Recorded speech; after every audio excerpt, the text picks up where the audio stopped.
Well, the fall season is definitely here in Michigan, at least, a hint of it. But that doesn't mean car season is completely over yet, especially not for me. So this is the most recent update. As soon as I make the next one, that statement will be completely a lie. But this is the most recent update on the Lincoln. Now, the Reese's Pieces have nothing to do with my video. In fact, it seems like a sponsored thing, but I don't even normally eat them, but it was today's food. So that's powered me through working on the car. So what am I doing right now? I'm wrapping this side of the vehicle. I've done the entire other side. It's pretty much complete. And I only did one side at a time because I'm sure enough forgetful, or I get busy and I wouldn't remember where all the bolts go, and then now you have both sides trashed. So I've already used this side of the car as a guide for the other side. Laying down vinyl on a car like this is not exactly difficult. The prep work is. So, for example, let's take a look at this right here. So there is pieces of metal like this one you see here, which is going to get polished, but pieces like that tend to be a pain in the ass to try and wrap around. So let me show you the other side again. You could, if you wanted to do a shitty quick job on this car, you could take that film, cut it, whatever, an eighth of an inch long, and tuck it and use tools and all that sort of stuff. That does work, but you can tell. You can often tell.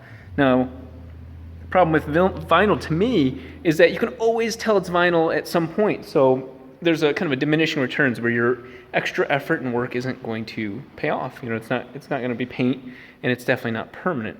So there's a balance. But on this car, especially because I'm cleaning up in all the trim and everything like that, it's important that might as well take it off. So look at this.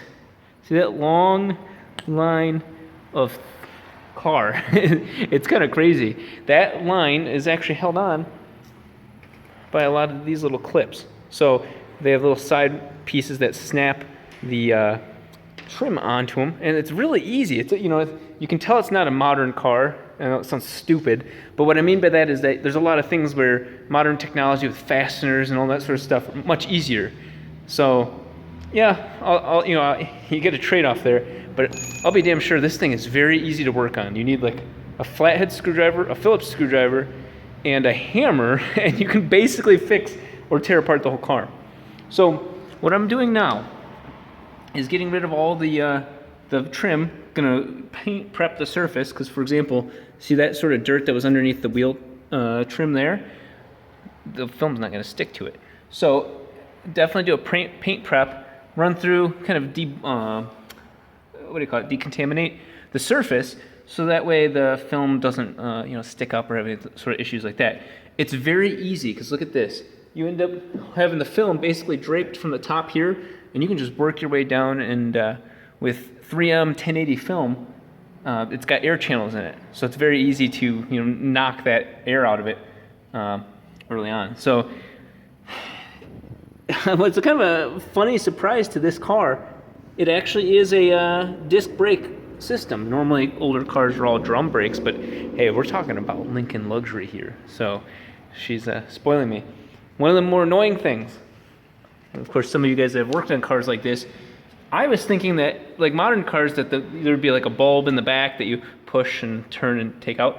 Not the case here. This is actually the whole unit. This is a sealed unit, so I have to find a way to replace that because getting power, one of the headlights work, the other one doesn't. So got a little bit of adventure to do there. Unlike modern cars, I'm just kind of showing you a couple of things that are going on right now. This itself weighs, I want to say honestly, probably, I'd usually, what do you say, 60 pounds at least, 80 pounds?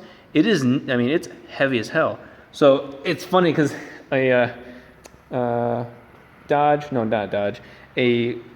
Cobalt, little baby Cobalt, pulled out in front of me, and I'm like, you're taking your own life into your own hands with that, because this car will crush it. It might turn me to mush on the inside, but this car is going to be perfectly fine. So those are kind of the updates. My goal is a little aggressive because this Saturday is a Lingenfelter Cars and Coffee. I think it's the last one of the season, so I figured it'd be really cool to bring this car there.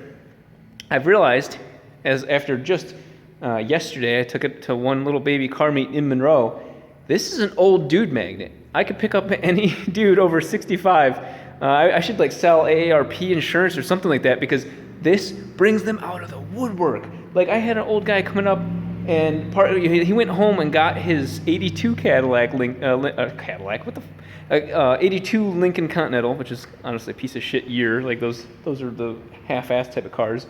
But he came back and parked it next to mine because he was so excited. But it just brings out the old men. So I guess if you're have an old man fetish, this is the car for you.